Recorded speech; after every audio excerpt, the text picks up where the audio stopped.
우리가 2주일 전에도 사무엘서의 말씀을 함께 나눴는데 오늘 또 다시 사무엘서의 말씀을 나누게 됐습니다.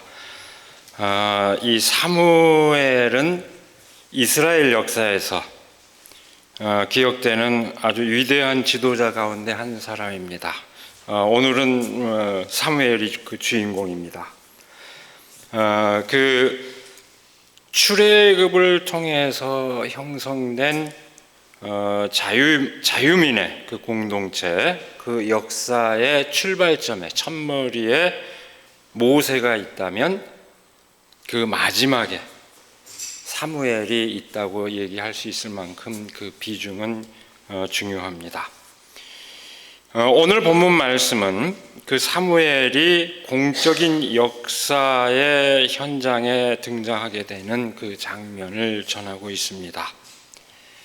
이미 어머니 한나의 서원에 따라서 제사장 엘리에게 맡겨진 사무엘이 비로소 하나님의 그 부름을 받는 장면입니다. 아직 소년으로서 연로한 제사장 엘리를 거들고 있는 사무엘을 하나님께서 직접 부르십니다. 엘리와 더불어 하나님의 궤가 있는 성전에서 잠들어 있을 때 하나님께서 사무엘을 부르십니다. 하나님께서 직접 당신을 드러내시고 사람에게 말을 거는 것이 어떤 것인지 아직 잘 알지 못했던 사무엘은 자신을 부르는 소리를 듣고 설마 하나님이 나를 부를까 생각하고 제사장 엘리가 부르는 것으로 착각했습니다. 이 얘기는 하나님께서 사람을 부르는 방식이 그렇게 특별할 것이 없다는 것을 암시하기도 합니다. 평범한 어떤 음성을 통해서 우리에게 들려온다는 그런 것을 암시하기도 합니다. 그래서 사무엘은 일어나서 엘리에게 다가가서 제가 부름에 응하였습니다 하고 대답하였습니다. 엘리는 내가 부르지 않았으니까 다시 자리에 가서 자거라 하고 얘기합니다. 몇 차례 반복되고 나서야 엘리가 지금 어떤 일이 벌어지고 있는지를 엘리가 먼저 알아차립니다. 하나님께서 사무엘을 부르고 계시다는 것을 알아차리고 사무엘에게 이릅니다. 누가 너를 부르거든 주님 말씀하십시오. 주의 종이 듣고 있습니다 하고 대답하여라. 사무엘이 그 말을 듣고 자리에 돌아와서 다시 누웠을 때 하나님께서 이번에는 바로 그 곁에서 서서 부르십니다. 사무엘아, 사무엘아. 그 부름에 비로소 사무엘이 제대로 응답합니다. 말씀하십시오. 주님의 종이 듣고 있습니다. 다음으로 이어지는 그 이야기는 하나님께서 사무엘에게 전하시는 말씀입니다. 그렇게 이어지고 있고 그 얘기는 너무 심각한 얘기입니다. 그렇게 이어지지만 오늘 우리가 읽은 본문 말씀은 여기까지 한정되어 있습니다. 하나님의 부르심에 사무엘이 비로소 응답하는 장면으로 한정되어 있습니다. 사무엘의 이야기 전체가 다 그렇습니다만은 이 사무엘에 관한 이야기는 일종의 민담과 같은 그런 형식으로 그런 기법으로 전해지고 있습니다. 근데 오늘 이 이야기 역시 그런 기법. 여러분 우리도 그런 관념이 있죠. 3-4번은 해야 된다. 또 그러잖아요. 그 예수님하고 제자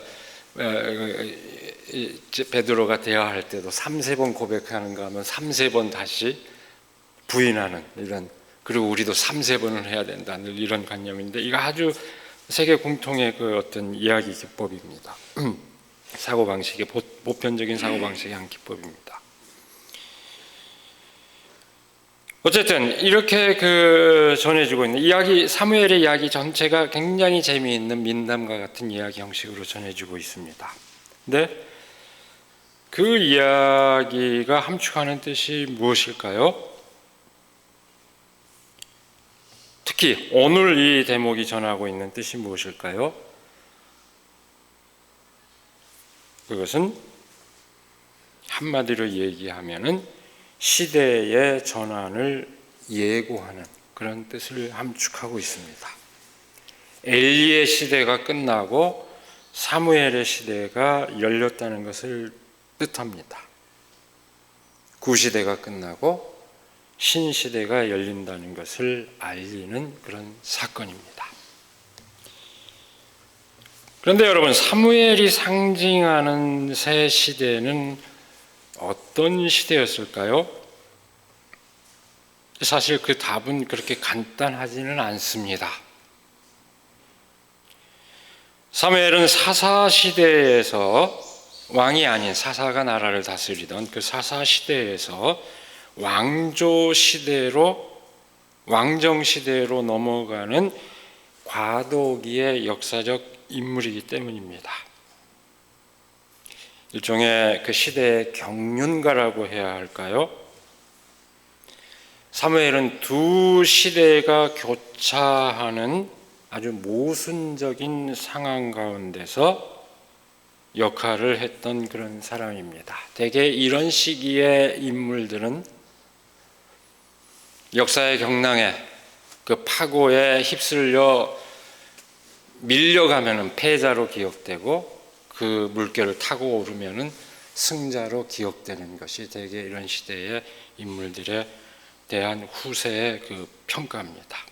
대개 사람들은 물살을 타고, 일부는 소수는 타고 오르고 대부분의 사람들은 역사의 뒤안길로 사라집니다. 그런데 사무엘은 좀 독특합니다. 역사의 경랑을 타고 묻히거나 또는 반대로 그냥 단순히 그 물결을 타고 오르는 것이 아니라 오히려 그 물결을 좌우하는, 경랑 가운데 있으면서도 그 물결을 좌우하는 존재로 우뚝 서서 역할을 담당하는 그런 경륜가의 모습입니다. 마치 예수님이 파도가 치는데도 평정심을 갖고 있는 것과 같은 그런 유사한, 미리 보여주는 그런 모습입니다. 이 사무엘이 위대한 지도자로 기억되는 것은 바로 그런 사연이 다 있습니다. 이 사무엘은 도대체 어떤 인물일까요? 성경이 전하고 있는 사무엘은 어떤 인물일까요? 사무엘의 비중은 그의 탄생 이야기에서 아주 잘 나타나 있습니다. 우리가 이 시간에 다 설명하기 어렵지만 성경 공부 시간에 다 늘 얘기하는데, 이 성경에는 두 가지, 구약에는 역사관이 있습니다. 신명기 역사와 역대기 역사. 역대기 역사는 다윗 왕조를 끊임없이 찬양하죠. 그러나 신명기 역사는 아주 냉정하게 다 보여줍니다. 신명기 역사는 소원과 성취 또는 약속과 성취의 전형적인 그 신명기 역사의 틀에서 소술된 그 사무엘의 탄생 이야기는 그 존재에 대한 이스라엘 민중의 한 기억 방식입니다. 그는, 사무엘은 처음부터 하나님 앞에 드리는 어머니의 소원과 함께 성별된 존재로 태어납니다. 사무엘을 하나님께 맡기며 드리는 그의 어머니 한나의 기도는, 여러분 사무엘서를 한번 확인해 보십시오. 딱 읽으면은 그것은 예수님의 어머니 마리아의 기도와 거의 다르지 않다는 거예요. 예수님의 어머니 마리아의 기도의 원형에 해당합니다. 한나의 기도에서 가난한 사람을 티끌에서 일으키시며 궁핍한 사람을 거름더미에서 들어올리시는 하나님에 대한 찬양은 마리아의 노래에서 마음이 교만한 사람들을 흩으시어 제왕들을 왕자에서 끌어내리시고 비천한 사람들을 높이신 하나님에 대한 찬양으로 다시 반복됩니다. 놀라운 긴 시대를 두고도 계속 다시 재현되고 있는 놀라운 이 역사에 대한 통찰입니다. 하나님 앞에서 권력의 영화란 있을 수 없다는 그런 성서적 관념을 보여주는, 그리고 하나님께서 언제나 가장 낮은 자들을 소중히 하신다는 것을 보여주는 그런 핵심이 담겨 있는 기도 노래입니다. 말하자면 이 한나의 기도는 마리아의 그 찬가의 원형에 해당합니다. 여기서 하나님에 대한 찬양은 동시에 하나님의 뜻에 따라서 태어난 그 주인공 바로 사무엘의 몫을 예고한 것이기도 합니다.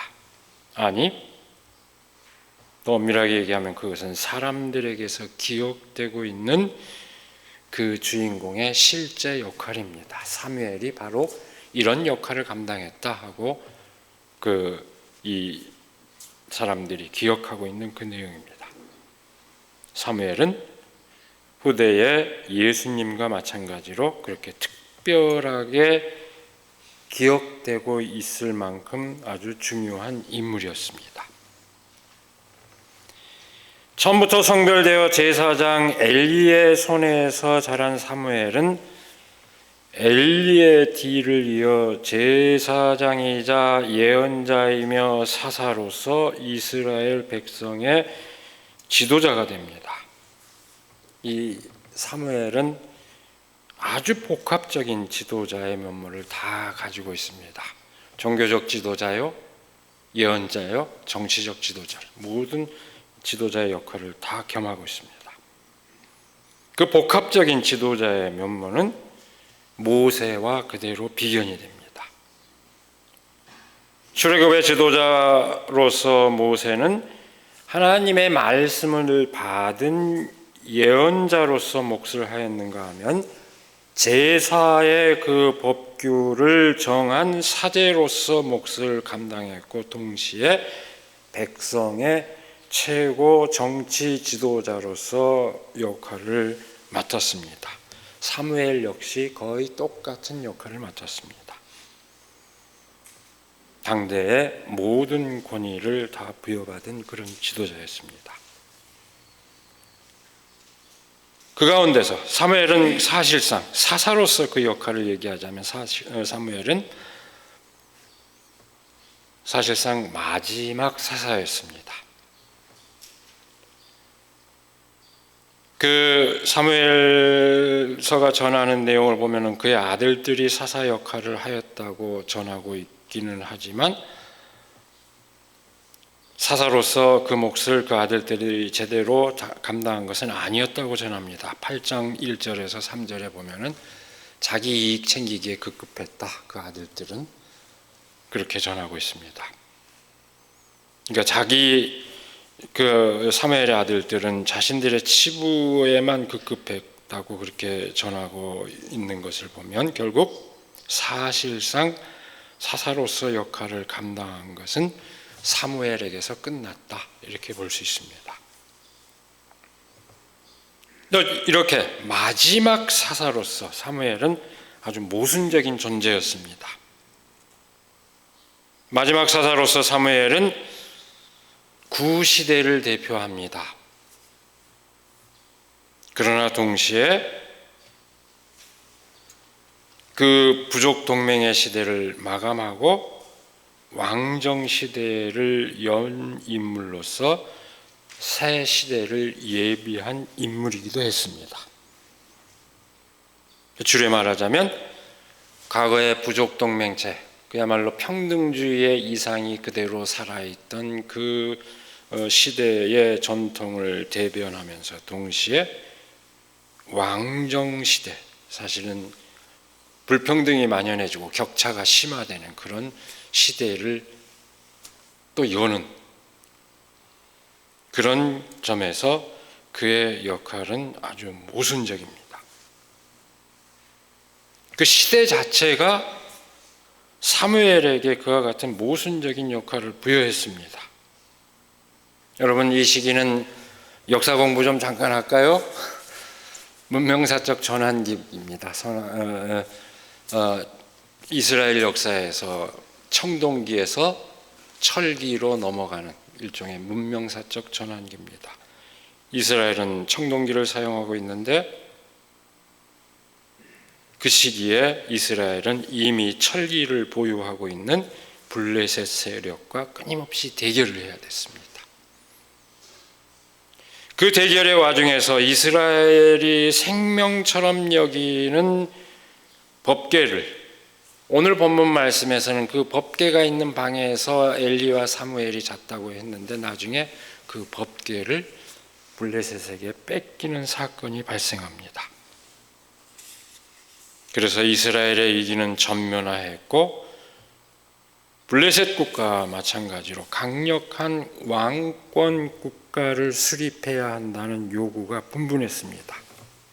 이스라엘이 이제껏 배척해왔던, 절대로 이 체제는 우리가 받아들이지 않는다라고 했던 그 블레셋과 같은 길을 따라야 한다는 현실적인 요구에 직면하게 된 것입니다. 사무엘서는 이미 이스라엘 내부에 그 조짐이 있다는 것을 여러 대목에서 전해주고 있습니다. 2주 전에도 한기를 했습니다마는 그 가장 대표적인 예 가운데 하나가 다 이 아들들이 문제인데요. 기드온의 아들 아비멜렉이 왕을 자처했다가 여인의 던진 맷돌에 맞아 죽은 사건이 있습니다. 기드온은 한사코 나는 왕이 될 수 없다고 했는데 그 아들은 왕을 자처했습니다.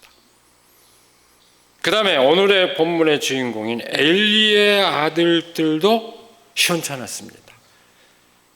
엘리의 사제 엘리, 그 다음에 이어지는 하나님께서 주신 말씀이 이제 엘리는 끝났다. 이 아들들의 잘못 때문에 엘리의 시대가 끝났다고 하는 것을 알려주는 말씀인데 그걸 전하고 있습니다. 그리고 심지어 이렇게 또 하나님의 부름을 받았던 사무엘의 아들들도 시원찮았다. 시원찮았다는 게 다 자기 사리 사욕을 채웠다는 겁니다. 착복을 했다. 그리고 2주 전에 봤던 말씀이 뭡니까? 어쩔 수 없이 왕으로 사울을 하나님이 선택했는데 그 사울이 또 사리 사욕을 채웠습니다. 전리품을 취했습니다. 이 얘기가 의미하는 게 뭘까요? 이런 이야기 가운데 이미 이스라엘이 격변의 시기를 맞이하고 있다는 것이 드러나 있습니다. 평등주의 공동체의 이상을 저버리고 사적 이익을 취하는 일들이 지도층 가운데서 심심치 않게 벌어지고 있는 구체적인 사례들입니다. 이 얘기가 뜻하는 바가 뭘까요? 이건 단순히 이례적인 그런 사건 또는 마음 심보가 고약해서 일어난 단순히 그런 사건이 아닙니다.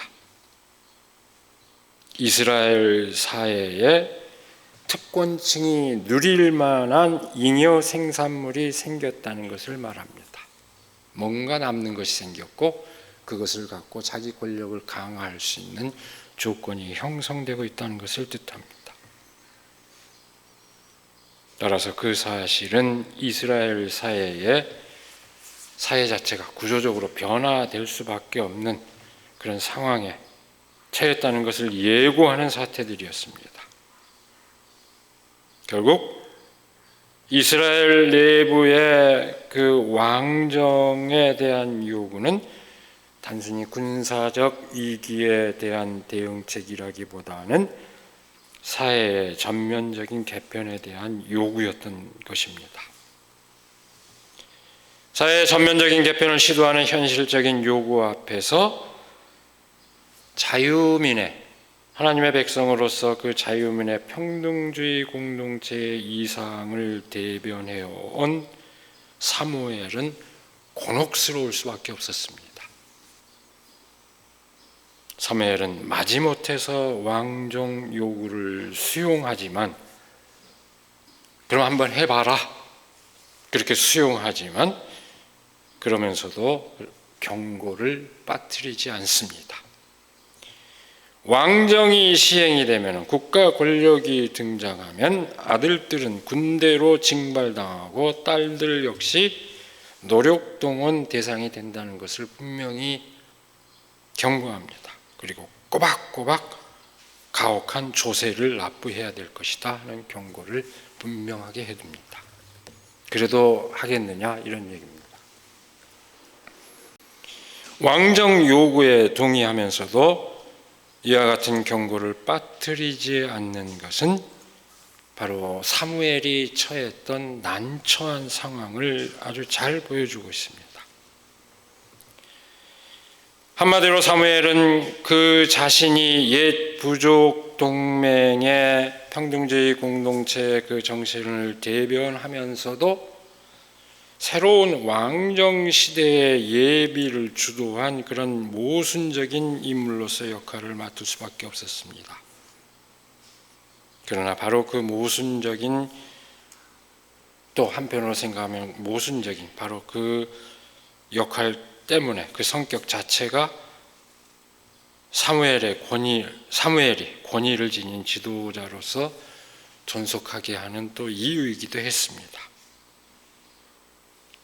사무엘은 어쩔 수 없이 현실론을 받아들였지만 그 현실을 판단하는, 그 현실을 재는 근거는 여전히 옛 부족 공동체의 규범, 모든 사람들이 어떤 권력에 복종하지 않고 평등한 자유를 누리는 그 가치 규범이었습니다.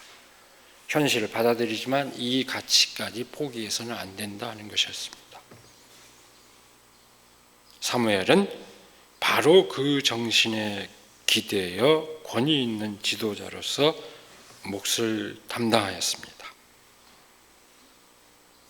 이런 사무엘의 모습은 어찌 보면은 철저한 현실주의자도 철저한 이상주의자도 될 수 없는 어정쩡한 인물처럼 보일 수도 있습니다. 그러나 역사적 인물로서 사무엘에 대한 평가는 전환기에, 그 역사적 맥락에 대한 평가 속에서 이루어져야 합니다. 어쩔 수 없는 시대의 경랑 가운데 있었던 사무엘은 아주 노련한 경세가로서 자신의 몫을 다하기 위해서 아주 분투했습니다. 모순되어 보이는 그의 모습은 시대의 교차가 만들어낸 것일 뿐, 그는 오히려 그 전환기를 가장 치열하게 살았던 지도자였습니다.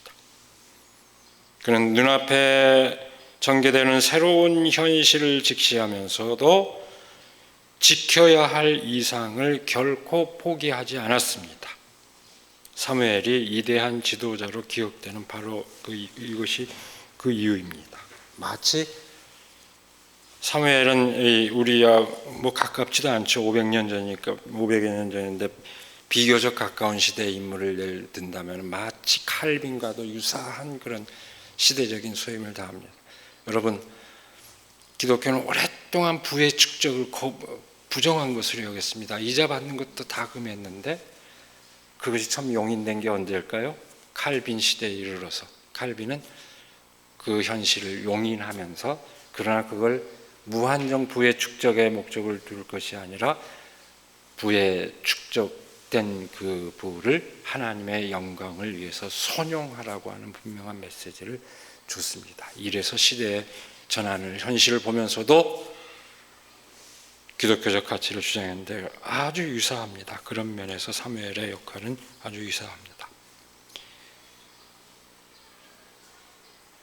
철저한 현실주의자도 철저한 이상주의자도 아니었던 그 이유는 오히려 철저한 현실주의자이면서 동시에 철저한 이상주의자였을 수도 있습니다.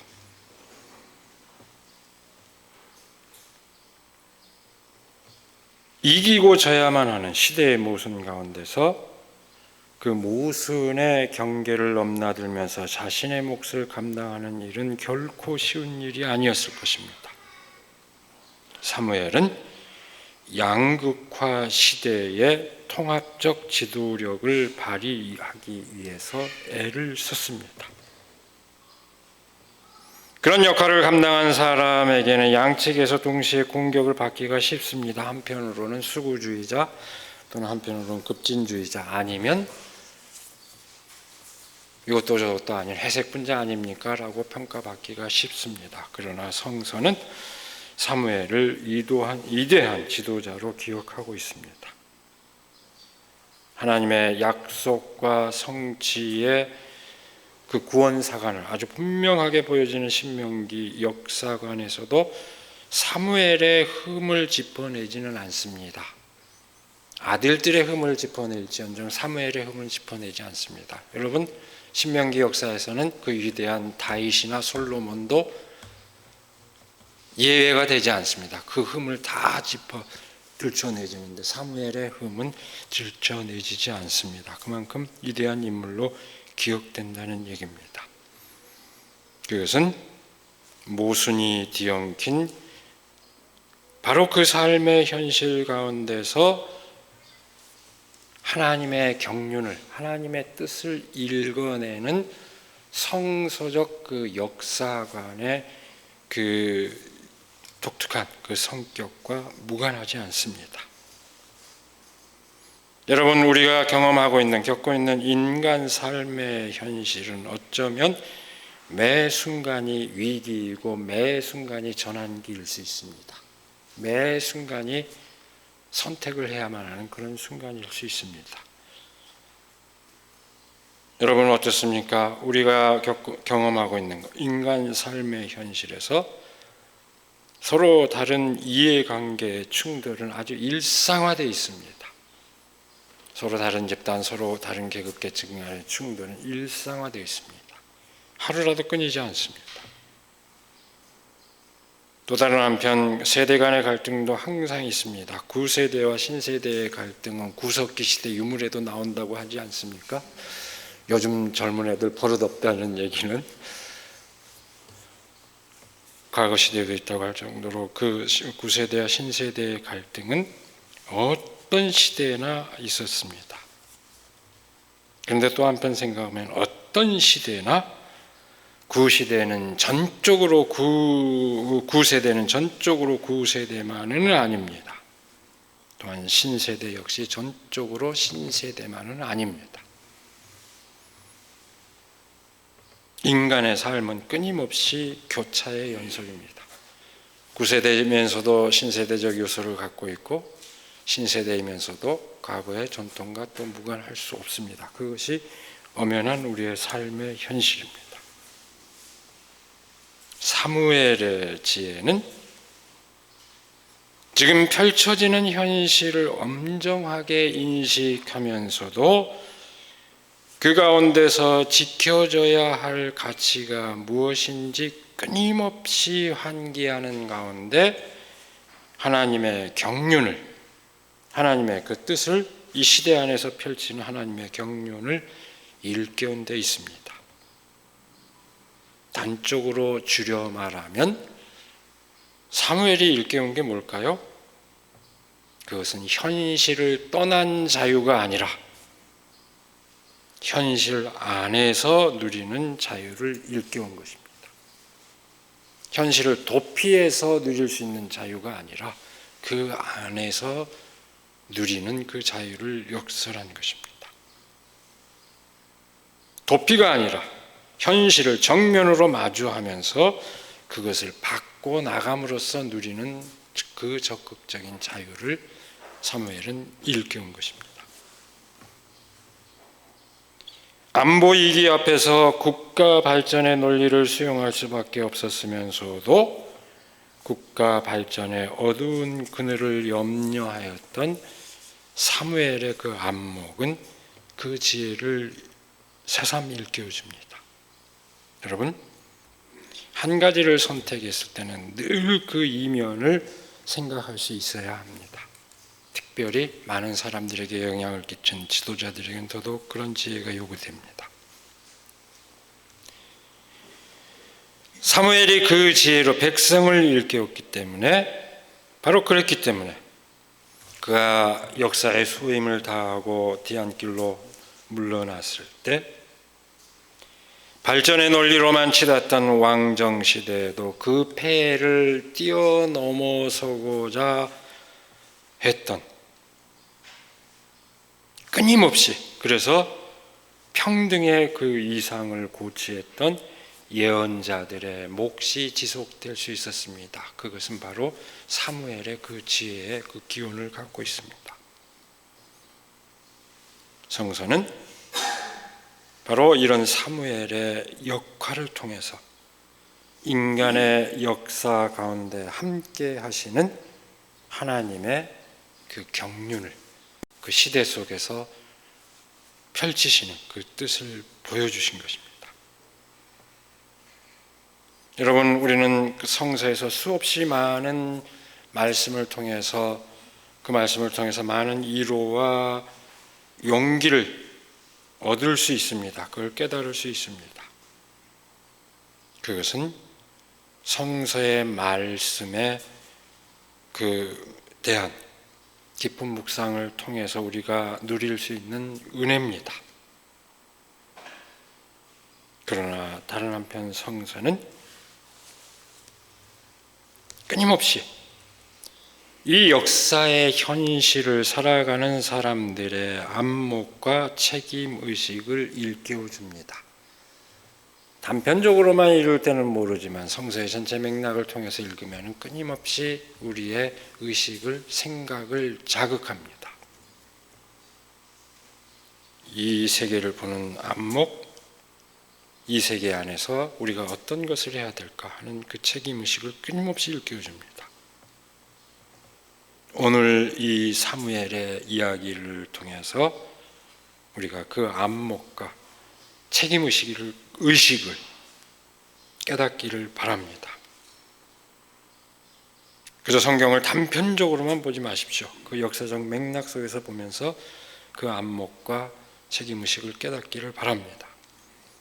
그래서 그리스도인으로서 이 땅에서 책임적인 존재로서 그 몫을 다하는 우리 모두가 되기를 시간에 간절히 기원합니다. 기도하겠습니다. 우리에게 복된 날을 허락하여 주시고 또 말씀을 통해서 하나님의 음성을 듣고 하나님의 뜻을 깨달을 수 있도록 하여 주시는 은혜를 감사드립니다. 우리는 세상을 살아가면서 무엇이 과연 하나님의 뜻인지 알지 못하고 방황할 때가 있습니다. 또한 어떤 것을 선택했을 때 그것이 과연 최선인지 늘 의혹에 빠질 때도 있습니다.